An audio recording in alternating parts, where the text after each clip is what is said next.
Welcome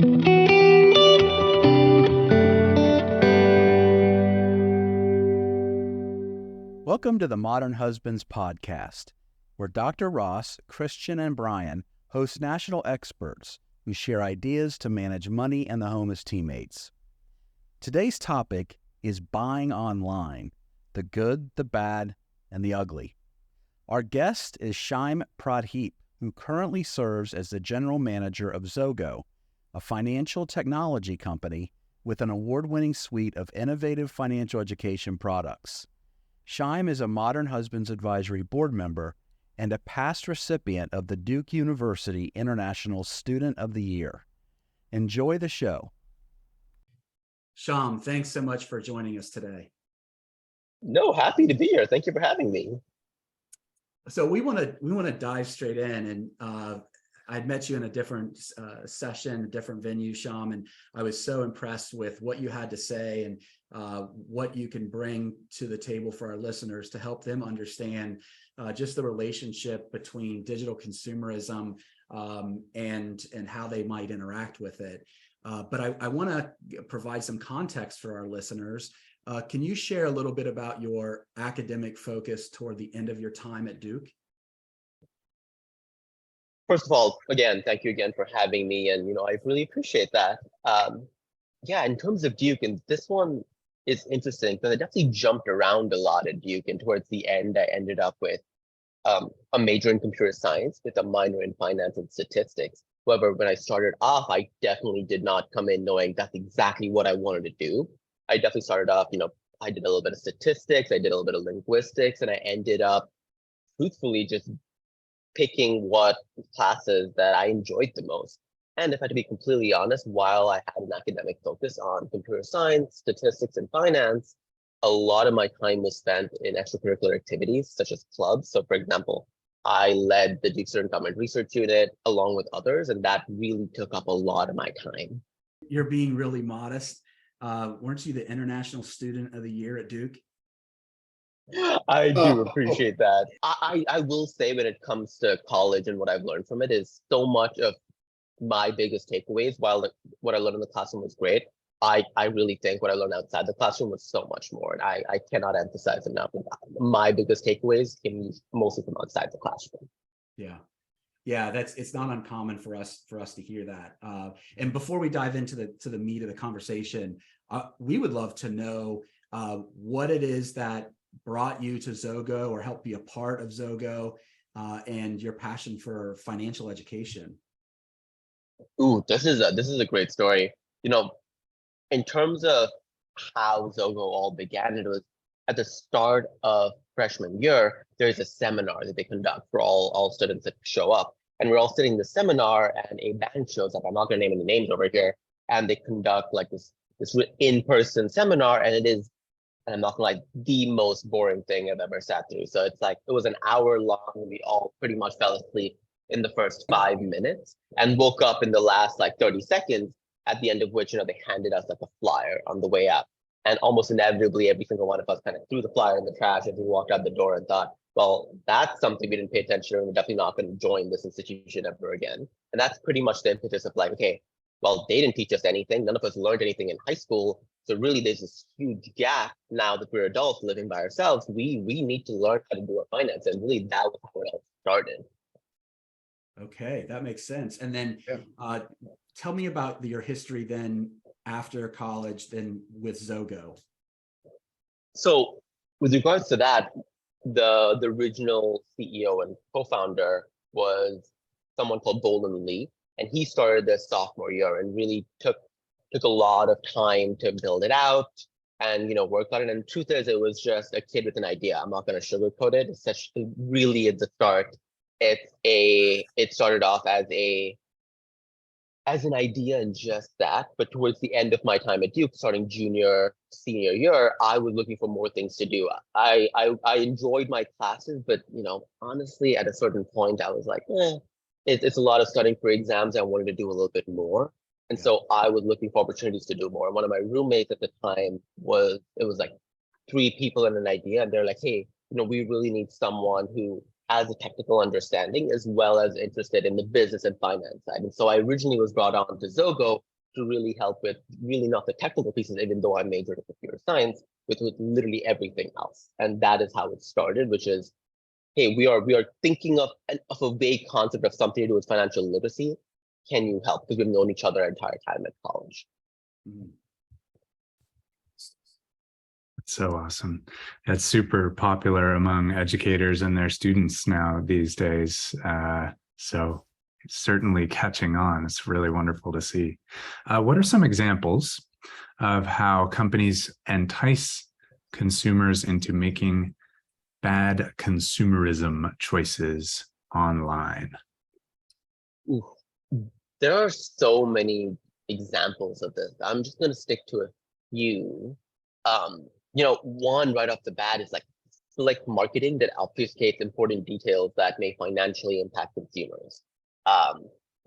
Another way is like tricky language that might make something sound more attractive that either isn't financially significant or is in fact financially detrimental to you. So think of credit cards, right? And let's say you're actually one of the people who reads the fine print, which, let's be honest, a lot of us do not actually do, which is another fun way that people get us online, which is none of us really read the terms and conditions.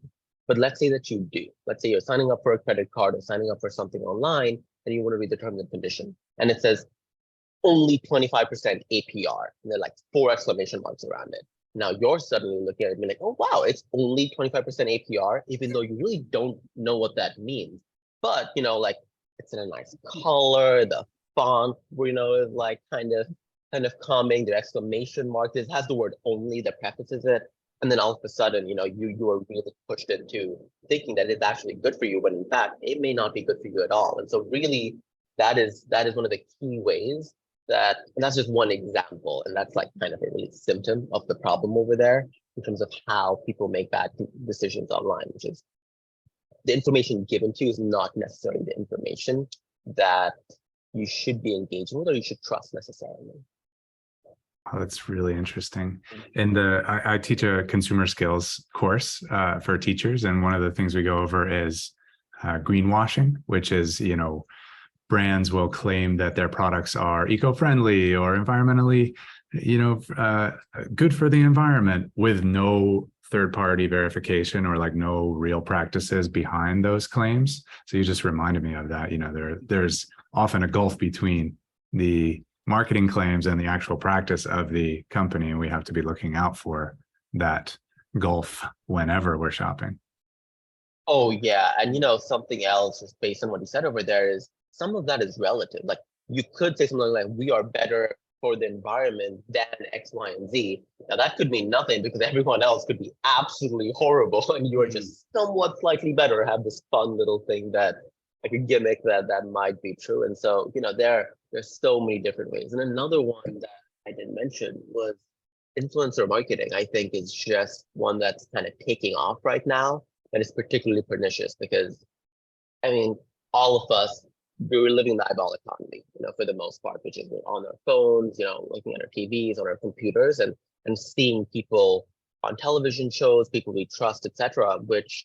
And then all of a sudden we see them market to us, and that might make us think that, hey, maybe this product is better for us, and that's a whole other way that online you're suddenly buying stuff or using stuff that really you have no business engaging with. Can you give an example on social media, and correct me if I'm wrong, would an example on an advertisement be when Matt Damon last year in the Super Bowl in 2022 was telling people to buy cryptocurrency, which we all know, the background with that and what's happened with that.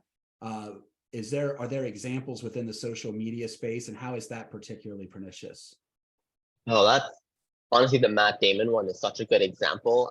I could not have gone to a theater without seeing Matt Damon and crypto.com. So, that itself is a great example over there. But, just sticking with the crypto theme, I was just reading the other day that Kim Kardashian got fined, I think, about $1.26 million for promoting Ether Max. I might be getting that name wrong, but, another crypto company.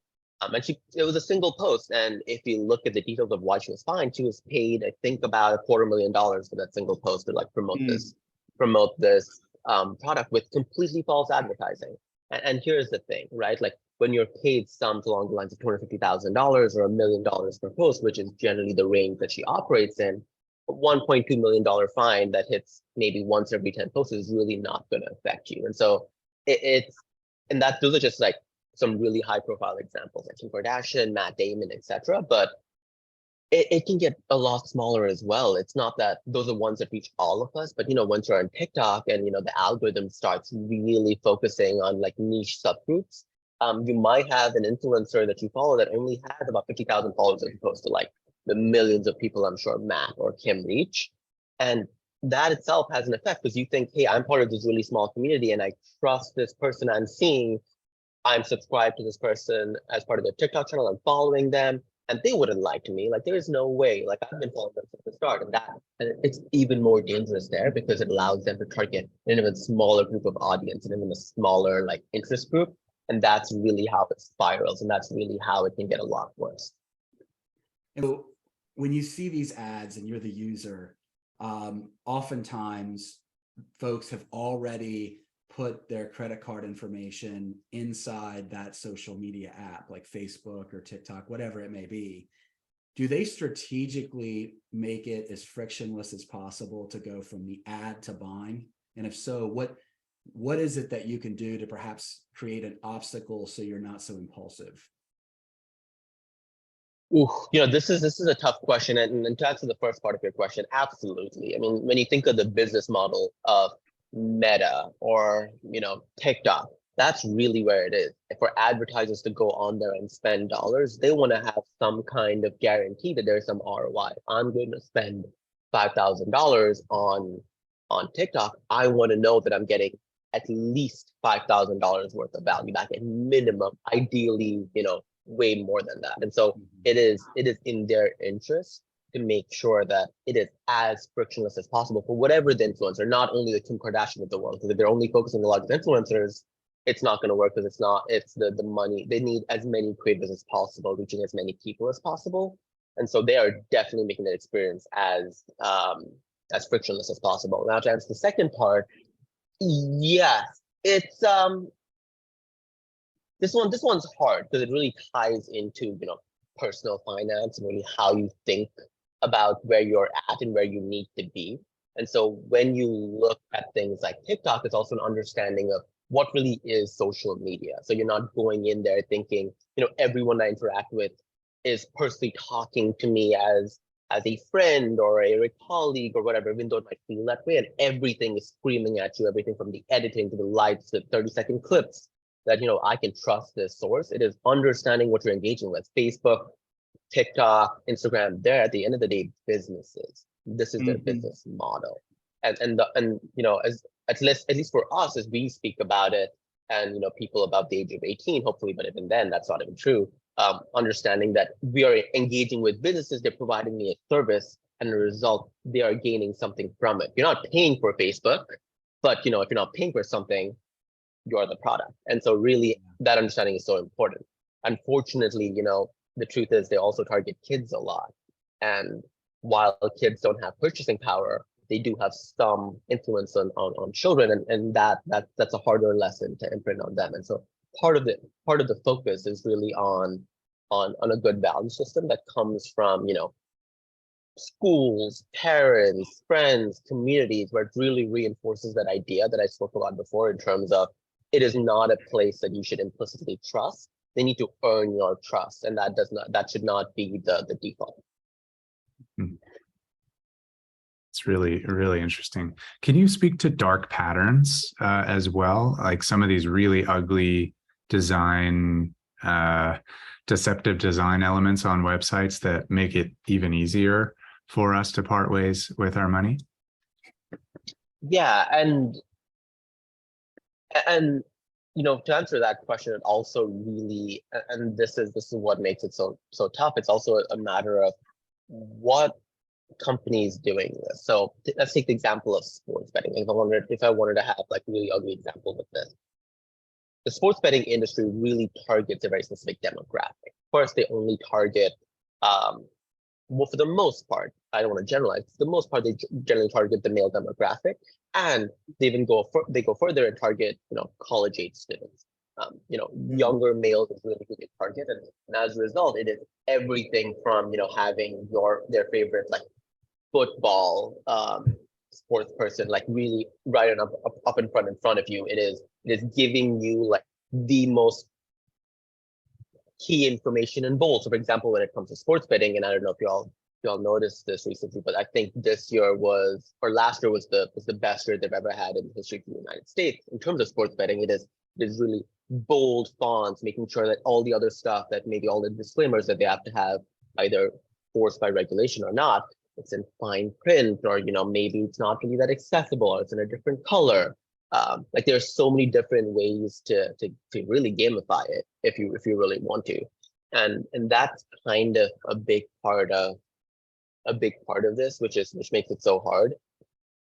Every time we catch on to this, they're able to change it up because they're also consuming the same information as us. So every time we learn about it through a mass media source, such as let's say we read about it on the Wall Street Journal or the New York Times or whatever news source that we want, they're consuming that exact same news source. We're like, hey, everyone knows about this, let's change it up. And so there's some examples that are very easy to talk about, such as like, let's talk about graphics. There are certain graphics that has been proven scientifically to just have an impact on you. We tend to think of like quotations as having a lot of truth behind it. But the truth is, just because something in quotation and is attributed to someone, that doesn't mean that makes it more believable. Like we could just throw something in a quotation and we're like, oh, that's cool. Someone supposedly who's important, otherwise they wouldn't quote them. No way is saying this to me, so it must be true. And so there's so many ways to really play with it. And the worst part is, the more we learn at the exact same rate, if not faster. And so it's hard for us to keep up over there. Do you happen to have any data on the impact of simply never saving your financial information inside a social media app or a gambling app? Meaning, if you want to purchase something, you must go in and go through the painful process of like putting all that information in? Ooh, that is such a good question. I have to say, I do not have data, but just thinking about that question at the top of my head, it's they make it so easy. I would just imagine that at a certain point, it's a hard thing to maintain that discipline of like, I am going to click that button and say, don't remember or don't save, because the next time you join the app and you really just want to click the checkout button, like the one-click checkout. I think it was patented by Amazon for so many years before it opened up to everyone else, and now everyone else is using it as well. Let's be clear. And it's like once you do it once, and you're pretty much hooked for life. And so it's so hard to maintain that discipline. And really the truth is, like, it shouldn't be up to us to make our lives harder just so that we can protect ourselves. I think it's so true, especially as I'm listening and hearing you talk, I'm thinking about, especially because I'm in this space, so financial literacy education, and I'm working with college students. And so I think I'm triggering a lot of these social media ads just in my general like search histories and search stuff. And like, I'm getting these targeted ads for like secure your financial future with like cryptocurrencies and stuff. So people that are even financially illiterate or just don't know enough about it, and they're like, oh, I'm securing, like I'm doing the responsible thing by going into these websites, giving my information. I think it's one thing when you're being targeted for like a gaming system for like gambling. It's another thing entirely, and it's really, I think, a very ugly side of this, right, is when you're being targeted and you think you're doing the good thing. You think you're doing something right. Even the phrase you use, I think is so interesting, which is secure my financial freedom with crypto. Like that itself, right, says so much. I just saw an ad just the other day about that.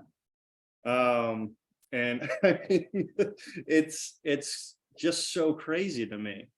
Following that, then, like, in your mind, what are the best strategies? What strategies do you use? What strategies do you suggest to our listeners to just walk away? Or that they should walk away with, I guess, for understanding how they're going to interact with all these online things? Yeah. I think the thing that I really recommend over here is understanding your personal financial goals. And here is the thing, we've talked about so many of these examples about engaging with all the different products, etc. And financial decisions are not inherently good or bad. Like, for example, let's say I want to buy an expensive car.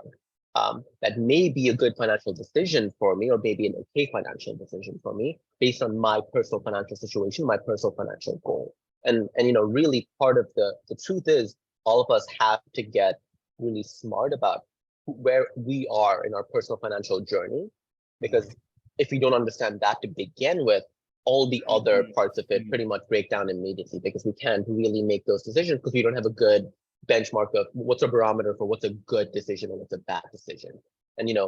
And really every decision that we make and everything that we engage with, whether it's on social media, just a website, etc., it's about, before we engage with it, it should be about, does this financial decision get me closer to my own first financial goal based on my current financial situation?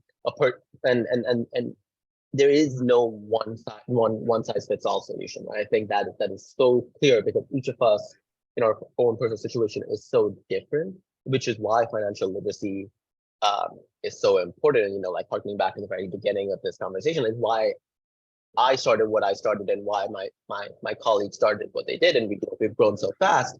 And a part of the reason we've grown so fast is because there is just such a clear gap in terms of people having the tools to be able to figure that out for themselves. It is reaching people where they're at, as well as helping them understand, like, this is my financial situation. And so having the skill set and the tools to be like, okay, now that I know where I'm at, this is a good financial decision, or this is a bad financial decision for me specifically. And that's really what's going to help you walk away, is when you have a better understanding of who you are.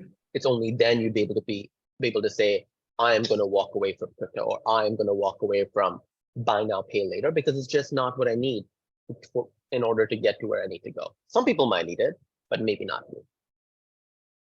me. I am initially, I would just kind of chuckle at some of these TikTok videos that kind of describe these IULs, basically these cash value life insurance products. Oh, yeah. And I thought nobody's gonna buy this. Like, it's basically some guy wearing a gold chain with like cracked windows behind him. Hey, guess what, everybody? I have a guarantee for you to make money in the market and never lose it. And it's what Disney did. You can make your own bank. You can be your own bank. And I've seen more and more and more of them. And it's creating for me some fear that people are buying into these horrific products because they're so fee riddled. They're so bad for most people in most circumstances.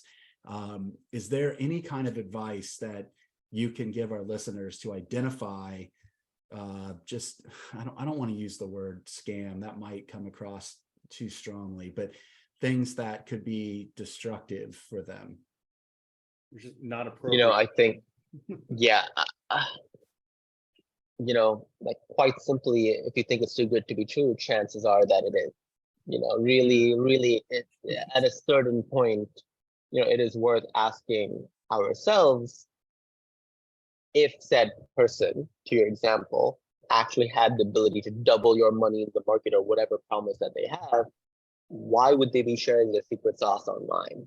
Like there is that very real component of that I think we don't really think about.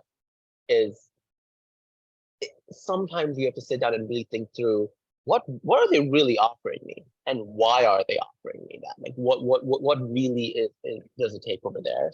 Because it is easy, and here's the thing: it's easy for the four of us to sit here and talk about it and be like, oh my god, like, it's so obviously probably a scam. Like, I would never engage with it. No one I know would engage with it, but sometimes people are in desperate situations, and they're looking for a way to make ends meet, and such an offer, especially with the slick editing and the graphics, just really makes you want to believe it. Yep. And it is just too good to be true. Because a litmus test that I use for myself is, if it truly works so well, why aren't they just doing it for themselves, and why aren't they billionaires yet? Like, that's pretty much it, as opposed to like kind of shelling it on TikTok to like this random niche audience. Why aren't they the partner of their own investment firm or their own private equity. And so there's a little bit of that, which is, if it was true, the reality would be very different. They wouldn't be on this platform in the first place. It's really illuminating too, to think about ways that consumers can get smarter while also not necessarily like blaming themselves. That like we as consumers are interacting with this machine that is fine-tuned with billions of data points every second to target specifically our profile of person with a specific product, or whether it's a scam or a legitimate product, whether it's a good financial decision in that moment for our financial journey or not. That's a lot to overcome and wade through as a consumer. So thank you for helping us to start to swim through some of those, tangled seaweeds. Yeah, no, for sure. And something I think that you said is so important that it's worth reiterating is, it is fighting the good fight to a certain degree. It is, you're up against like multi-billion dollar, in some cases trillion-dollar companies that sole focus is to help, get your attention and sell these products, whether or not it's actually good for you. And it's okay to make mistakes, and it's also important to not give up. Just because you made a mistake once doesn't mean it's the end of the world. There are ways to like figure out a problem to that solution, and not make the same mistake again, but not losing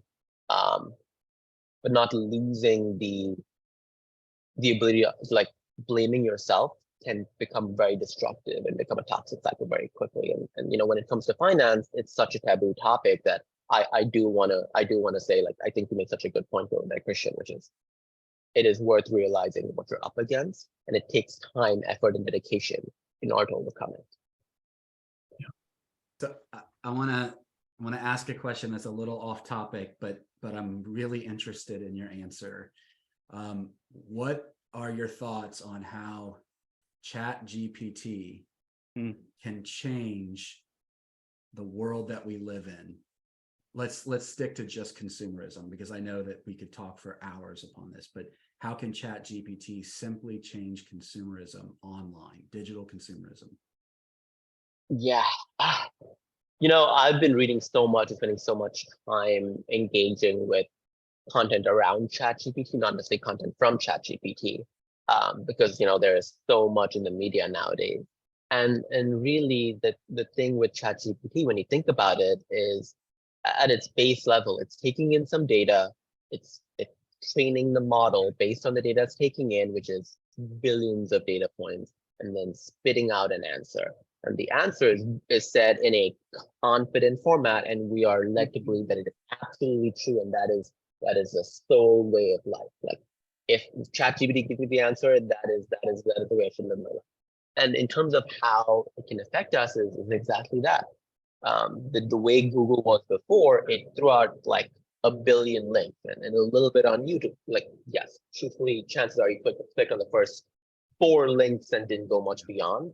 But sometimes you scroll beyond the 4 links. Nobody went to the second page, or grant you that. But even the first page, yeah, no one's going to the second page. That's definitely true. But even the first page has like at least 15 links, right? And chances are you probably scrolled somewhere and seen more than one thing if you're unhappy or like unsure about if you got enough of an answer. And the thing is, if you interact with like 5-6 different sources, at least you are potentially getting 5-6 different viewpoints on it. Now with ChatGPT, that's not true, because it is telling you, and it is telling you, like, I am the voice of truth. This is what it should be. I have personally gone in, and I'm so smart because a billion engineers have worked on me, and like, there is no other information, like sole information. So if your question is, what should I invest in? Part of the problem is it might pump out an answer telling you should invest in this, and it might be, and the issue is it's coming across as that is the only thing you should invest in, and that is a very like blasé example over there. I will give you that, but you can extrapolate that to almost any given thing, and then that's really the problem with it, which is it takes away the thinking and the due diligence from you, and that's a dangerous and scary thing. I'm in the business of financial literacy, and so much of my job is changing it every single day. Making sure that the review process, is it compliant with the different regulatory bodies, like constantly editing and making sure that we're not putting out any material that's bad. And the thing is, it's a machine. At the end of the day, it's working off a model, and it's easy to want to trust it. We want to believe it. We want to believe the hype. We want to believe it's going to change our lives and just give us the answer to the question, because we don't want to do the due diligence. We don't want to click that 14th link. We don't want to go to that second page, to your point. Right? So, and that's You gotta really, be really that's desperate really, to go to the second page. yeah, you have to be really, really desperate. That's true. And then that's part of the problem. Like, we're not even going to go to that second link now, because ChatGPT, we're not even going to click that first link now, because on the side, if you look at how Bing has laid it out, ChatGPT will give us that answer, and we're not even going to bother checking it. Wow. Second page is where you go to find my LinkedIn profile. If you Google search guy who knows what he's talking about, I'm pretty far back there. Certainly not in the top results. And there's some vested interest in you being back there if you do really know what you're talking about. No, you all didn't know that this was a conspiracy theory podcast. Well, I think it's interesting, even as you mentioned Google now with those links, and so they have the dedicated boxes that give you the answer on the side. But now I'm even seeing like pictures starting to come up. It's not just link after link, but they have structured pictures that are like enticing me to click on that link over other ones as well. And so there's this marketing aspect that's being thrown into even just my Google searches. Oh yeah, and the truth is, we are at such a nascent stage with all of this. We don't even know what it's going to end up looking like. We are at the beginning of what this is going to look like. So we're all just guessing over here in terms of what it's going to look like. And we're not, at the event, eventually, yes, it's going to be a market share race, which is who has the better product. At a certain point, it's going to be, okay, we have a good enough product. How do we extract as much money from it as we possibly can? But it is designed to answer questions with confidence, and people could take that and run with it. Right. Well, and run with wrong information. I know right now on the academic side of things, students can use it to write papers. But when it doesn't know the information, it literally just makes it up. So yeah, so I can use it to write a paper, like a research paper. And if it doesn't have a good citation, or if it doesn't know the citation, it'll just make one up. Wow. And it'll use real names. It'll have a very legitimate sounding title for an article, but it'll just make up the citation. Hallucinations, I think is what it's called, and probabilistic determination. If it doesn't have a source for it, it's literally gonna be like, from a probability standpoint, what should the next word be based on all the data that I have. So the risk of just wrong information from, I guess, a probability standpoint of what it should be or what it could be is huge. Even if the probability is small, you have to understand, like, we don't really think about it, but we Google constantly. Like, it is, Google is akin to searching the internet. It is the internet for almost all of us, like 95, 98% of the world. And as a result, even if the probabilistic discrimination is like, it's wrong, let's say right now it's like a pretty high percent of the time, so it's crazy bad, but let's say they even get it to like 95% accuracy, that 5% is going to become a problem considering how much you Google. If you really think about it, we Google a lot, and that 5% could have real consequences. Really appreciate your time today. Can't wait to share this podcast with our listeners. Thanks so much for coming in today. Again, thank you for having me. It was so much fun talking to all of y'all. Thanks for joining us today. Don't forget to click subscribe wherever you download your podcasts, and share the Modern Husbands podcast with your friends. A special thanks to our guest, and of course to all of our listeners. Please be on the lookout for new and exciting announcements on modernhusbands.com. Until next time, be well.